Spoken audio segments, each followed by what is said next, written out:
श्री साईनाथाय नमः। भगवान श्री साईनाथ महाराज ने अपने जीवन काल में जो अनुपम अनुभूतियाँ अपने भक्तों को दी है, ऐसे चुनिंदा लीलाओं का अवलोकन करते हैं श्री साईं बाबा की अनुपम लीलाएं। ओम साई राम। ये कथा शिरडी के श्री बापूराव बोराव के शिरडी से नगर रोड पर जिनकी खेती और बहुत बड़ी बाग वगैरह है, जहाँ ओल्ड शिरडी का जो दिखावा उन्होंने खड़ा किया हुआ है, ये इनके वंशज है। ये बापूराव बोराव के इन्होंने 1924 में अपना आप बीती कैसे वो शिरडी में आकर बसे और बाबा की सेवा में रहकर उनकी कैसी तरक्की हुई, बाबा ने कैसे उनको लाखों रुपए की आमदनी का जरिया बना दिया उनको, ये कहानी है। ये बापूराव बोराव के मूलतः पूना के नज़दीक जो सासवड़ है वहाँ के रहने वाले थे, क्योंकि उनके माँ बाप वो बचपन में बच्चे थे तभी गुजर गए थे, उनका देहांत हो गया था। तो उनके कुछ प्राइमरी एजुकेशन पुणे में हुआ था, लेकिन सासवड़ में उनकी जो पुश्तैनी ज़मीन थी, जो उनके ये वारिस थे, क्योंकि ये छोटे थे, उसका फायदा उठाकर नाजायज़ तरीके से, गलत तरीके से उनकी वो जो जितनी भी ज़मीन या जायदाद थी उधर सासवड़ की, वो हड़प ली थी उनके रिश्तेदारों ने।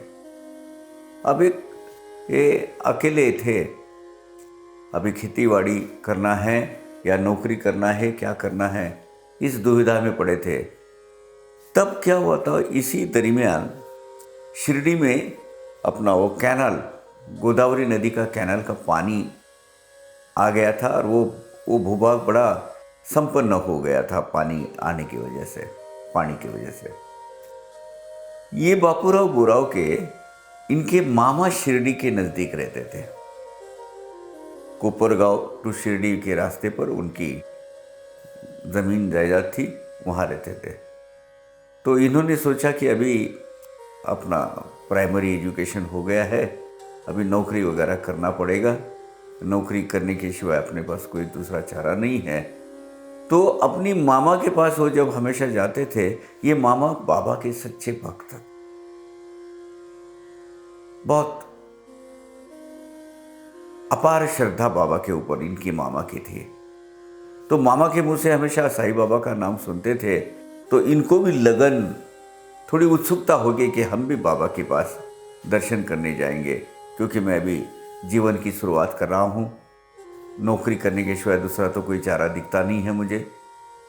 तो मामा के पास चले गए, लेकिन उन रास्ते में उनकी एक इच्छा ऐसी बढ़ते चली गई कि बोले पहले बाबा के दर्शन लेने हैं और बाबा के दर्शन के बाद ही खाना खाना है, सवेरे कुछ नहीं खाना है। तो मनमाड से वो कोपरगांव पहुँचे। कोपरगांव में क्योंकि जेब में 2-3 आने ही थे और खाना वाना तो खाना नहीं था, बाबा के दर्शन लेने थे, तो पैदल वो चल पड़े शिरडी की तरफ। अब शिरडी के पहले उनके मामा का ये था, मतलब वो घर था, वहाँ गए तो मामा तो शिरडी में गए हुए थे, मामी वहाँ थी। मामी को पूछा मामा कहाँ है, तो बोले वो शिरडी में बाबा के पास गए हुए हैं बाबा के दर्शन करने। तो बोले खाना खा, बोले नहीं, पहले मैं बाबा का दर्शन लूँगा। वैसे ही चल पड़े। रास्ते में उनके मामा मिल गए। मामा ने बोला अरे तू कब आया? बोले मैं अभी आया, मैं बाबा के दर्शन करके फिर मैं आ जाता हूँ घर में। तो बोले अरे कुछ खाया कि नहीं? तो बोले नहीं, बाबा का दर्शन लेना है। नहीं नहीं नहीं, पहले वो ये 1 रुपया रख, वो 1 रुपया जेब में रखा और बोले कुछ खा ले और बाबा के दर्शन को जा। अब उसने पन कर लिया था कि व्रत रखा था कि पहले बाबा के दर्शन लूंगा। गया बाबा के पास, बाबा नमस्कार किया। बोले कब आया? बोले अभी आया। मुझे क्या लाया मेरे लिए? 1 रुपया दे, फकीर को देना पड़ता है, दे। बड़ा बुरा लगा उनको कि मेरी जेब में कुछ भी नहीं है और बाबा मुझे पैसा मांग रहे हैं। तो बोला नहीं, तेरी जेब में 1 रुपया है, दे। तो तब तक ये बापूराव जी अपने मामा ने अपने को 1 रुपया दिया है ये भी भूल गए थे। बाबा के वो व्यक्तित्व का यानी प्रभाव ही ऐसा रहता था कि अपना अपने आपा भूल जाता था आदमी। उसने वो स्मरण में चले गए कि भाई विस्मृति हो गई उसको कि अपने मामा ने अपने को 1 रुपया दिया है, तो ये समझ रहा है कि अपने पास पैसा कुछ है ही नहीं। बुरा लगा उसको कि बाबा मांग रहे हैं और मेरे पास नहीं है। बोले है तेरी जेब में, देख। अब उसको पता था घर से निकला हूं, मेरे पास 2-3 आने पड़े होंगे, 1 रुपया कहाँ से होगा? अरे है तेरी जेब में, देख तो सही। तो देखता तो सही में 1 रुपया। बाद में उसको याद आया, अरे हाँ ये मामा ने दिया था। फौरन उसने बाबा को दक्षिणा के रूप में दिया। अब देखिए 1 रुपये का करिश्मा, ये 1 रुपये के करिश्मे ने बोले बहुत निहाल हो जाएगा, तो मालामाल हो जाएगा, चिंता मत कर।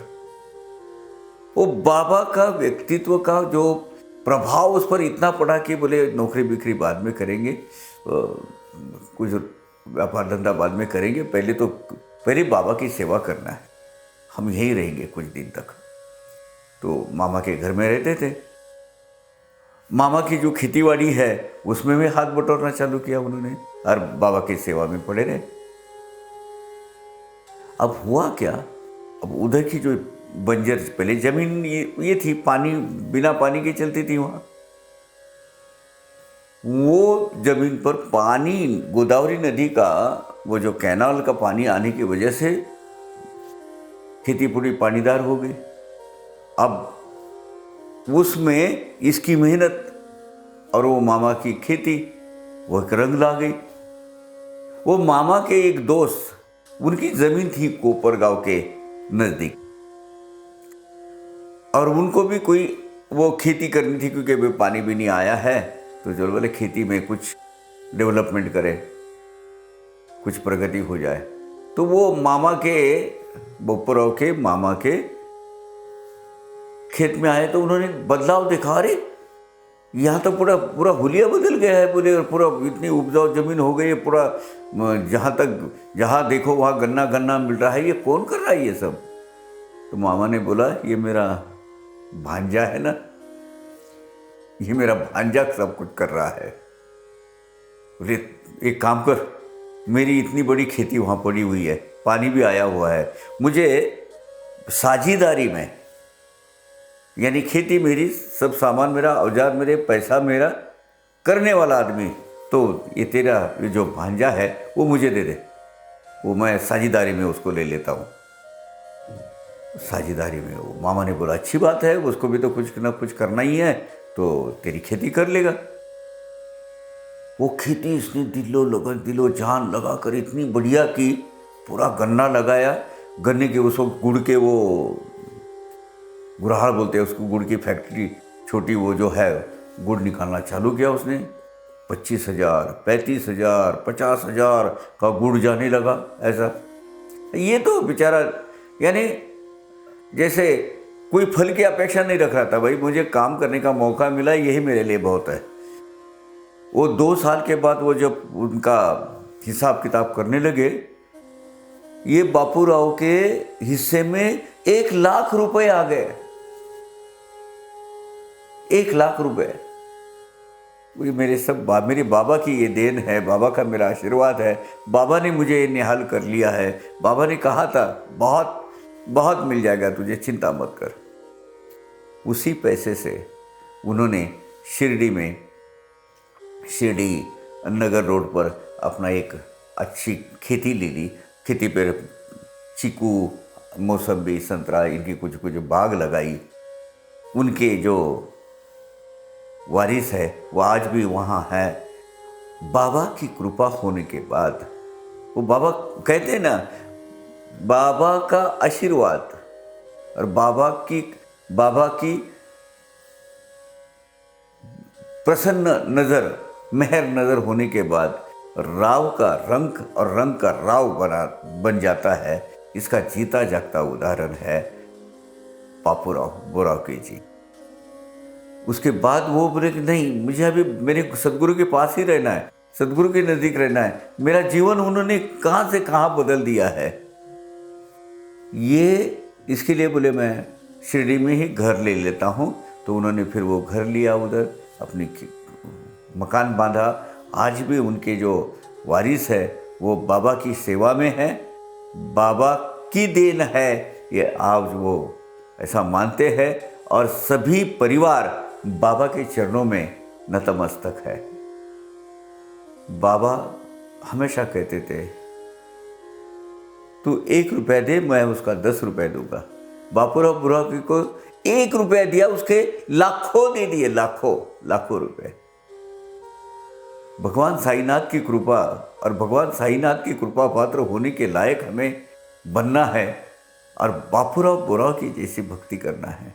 वो उसने क्या सोचा था, मुझे क्या मिलना है, मेरा क्या करना है, मेरा क्या हासिल होगा, मेरा आगे भविष्य क्या होगा, मेरे सदगुरु जानते हैं, मेरे बाबा जानते हैं। मुझे तो क्या है, मुझे सुनहरा मौका मिला है काम करने का, बस मैं काम करते जाऊंगा। वो वापस इधर सासवड़ पुणे वगैरह नहीं आए, वो वहीं बस गए और वहीं गुजर बसर वो करने लगे। ओम साई राम।